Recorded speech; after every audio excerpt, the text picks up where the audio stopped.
Good afternoon. Thank you all for coming here and joining us on Labor Day. I want to start off today. At 2:00 we got a funeral here in town for a great man.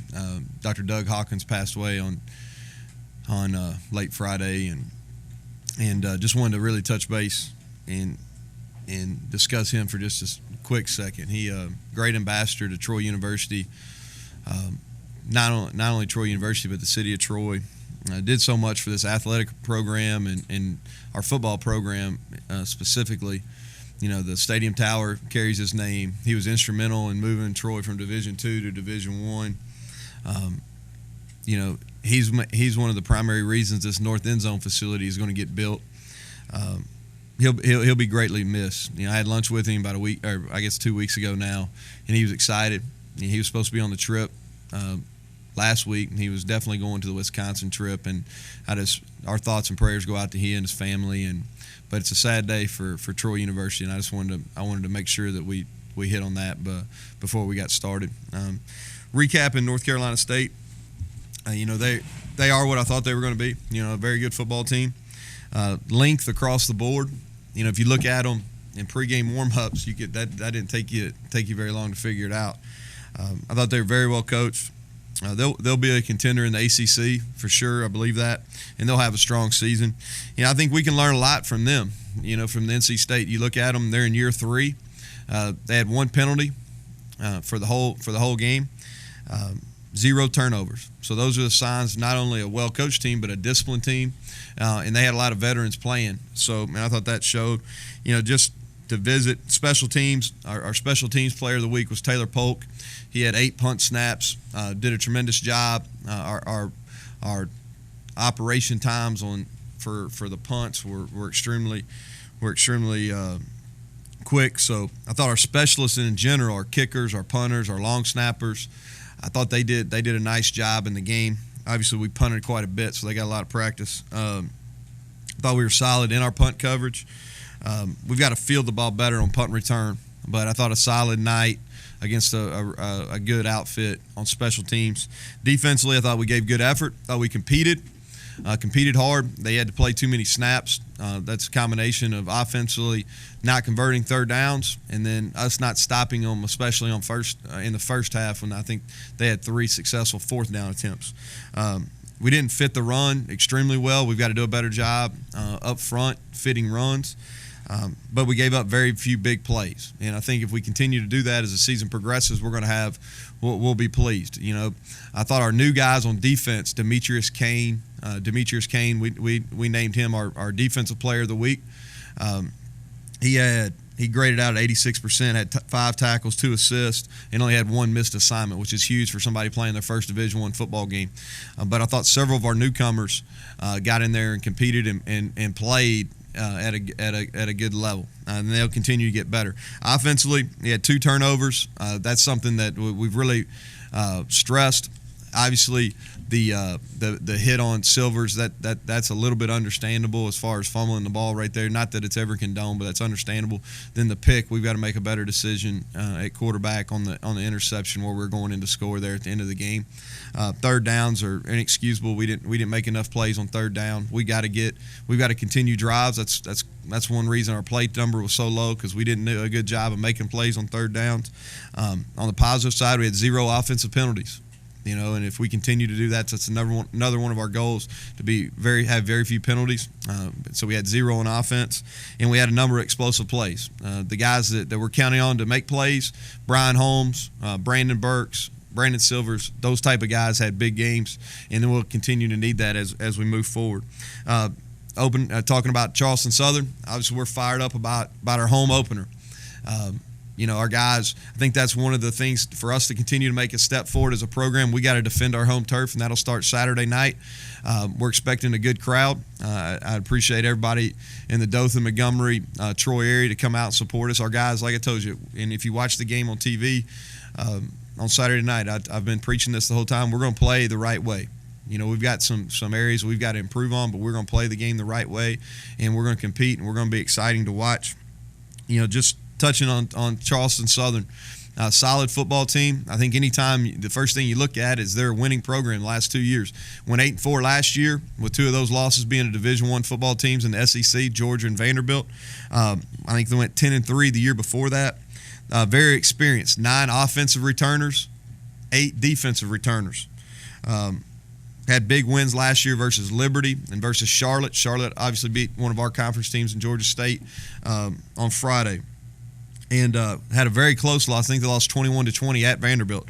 So offensively, a very unique system. They're an option-oriented team, something that we haven't seen in a live situation.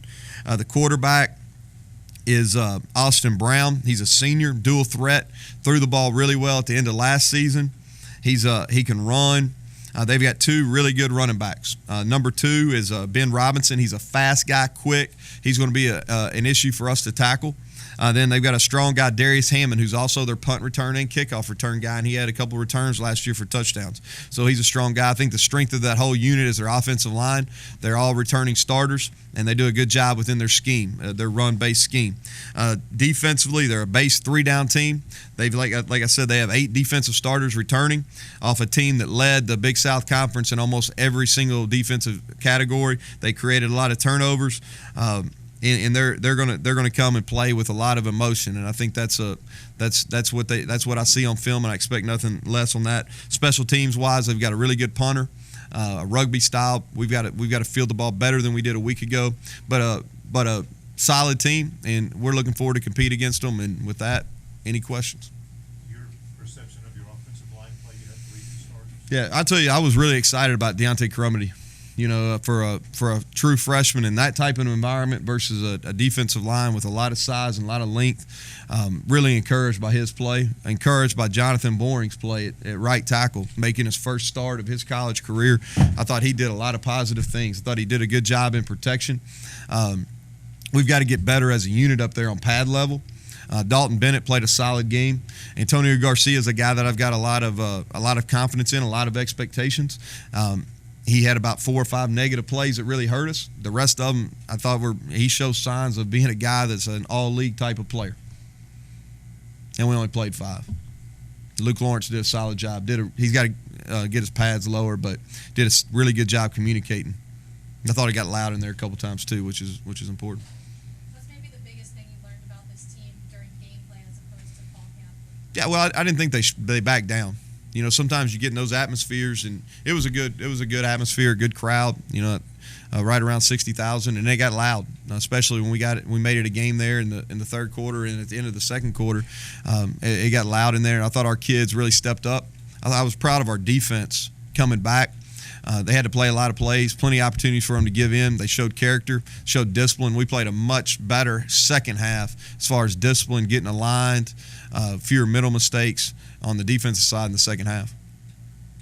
What do you say about William Lloyd and contributing 15 tackles in his first game?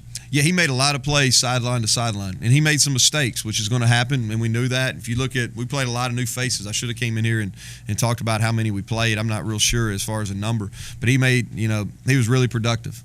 I thought he did a nice job. That's what we saw on film coming out of East Mississippi Junior College. He's a guy that can runs extremely well. He's active. We've got to get him playing a little bit more sound as far as gap oriented, but I very encouraged by the performance he had there. You talked about your guys' energy. You said they had great energy on the sidelines before, during, and after that NC State game. How do you make sure they have the same energy coming into this game, or does it kind of? He dictated. Yeah, you dictated. We took a lot of guys that are going to redshirt. Obviously, when we play away from home, out of conference, we can travel a few more guys than normal. And basically, they went to cheer. You know, I told us they were going to be the biggest cheerleaders that we've had here at Troy. So, and that should even be better here at home because we can dress more guys. So, I expect that's something that we coach. That's something that's expected of those guys that are redshirting or on the scout team to be on the sidelines and cheer and encourage and create an atmosphere of positive energy. And that's something that will definitely continue. Our sidelines will have a lot fewer bodies. You didn't give up a lot of big pass plays, but the efficiency was there for Jacoby Brissett. How do you change that going in? Well, I think we got to ask ourselves if we play him every week, first of all. And we're going to play some good quarterbacks, but I thought he did a nice job. The thing that he did, that I thought we covered. And when you look at our past stats, they don't necessarily show that from Saturday night.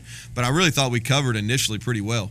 You know, especially they ran a lot of cross-country routes, a lot of boots, a lot of nakeds, and we were on guys a lot better. A lot of his completions, especially early in the game, where when he kind of moved out of the pocket and got into a little bit of a scramble mode and we lost guys, that's something that's a point of emphasis for us this week as far as staying on guys when the quarterback moves.